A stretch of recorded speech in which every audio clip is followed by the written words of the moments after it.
Hi friends, అందరు ఎలా ఉన్నారు? బాగున్నారా? ఈరోజు నేను ఈ వీడియోలో మనకెంతో టేస్టీగా ఉండే ఆకుకూర పప్పులు చాలా టేస్టీగా ఉంటాయి కదా. నేను ఈరోజు బచ్చల కూర వేసి పప్పు చాలా రుచిగా సింపుల్ వేలో చూపించాలనుకుంటున్నాను. నేను 1/2 కేజీ బచ్చల కూర తీసుకున్నాను అనమాట.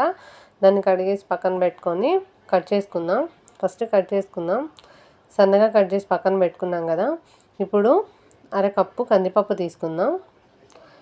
అరకప్పు కందిపప్పు తీసుకున్నాం కాబట్టి మనం ఈ కప్పు కందిపప్పుని కుక్కర్లో వేసుకొని 1-2 సార్లు కడిగి పక్కన పెట్టేసుకుందాం. చూడండి, ఇప్పుడు మనం కడిగి పక్కన పెట్టేసుకొని వాటర్ పోసుకున్నాం కాబట్టి 1 స్పూన్ పసుపు వేసుకుందాం. తర్వాత మనం కడుక్కున్న బచ్చల కూరను కూడా కుక్కర్లో వేసేసుకుందాం. కుక్కర్లో వేసేసుకొని మనకి 4 టమాటాలు, 4 పచ్చిమిరపకాయలు అవి కూడా కడిగేసి మనం పక్కన పెట్టేసుకుందాం. ఇప్పుడు మనం వీటిని సన్నగా కట్ చేసుకొని కుక్కర్లో వేసేసుకుందాం. చింతపండు కూడా చిన్న నిమ్మకాయ సైజ్ అంతా చింతపండు తీసుకున్నాను అనమాట నేను. చూడండి, నేను 1/2 కేజీ కందిపప్పుకి ఒక 2 స్పూన్స్, ఆ స్పూన్స్తోని 2 స్పూన్స్ కారం తీసుకున్నాను. కారం కూడా డైరెక్ట్ ఇప్పుడు కుక్కర్లోనే వేసేస్తున్నాను.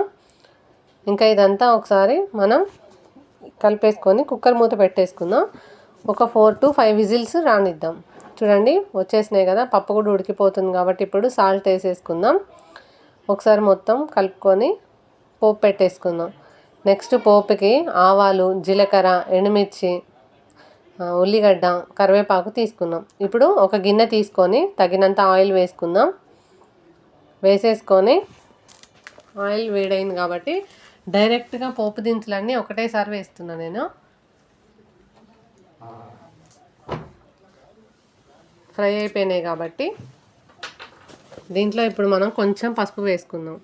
పసుపు కూడా ఒకసారి కలిపేసుకొని ఇంక ఇప్పుడు మనకి పోపు రెడీ అయిపోయింది కాబట్టి పప్పు కూడా వేసేద్దాం.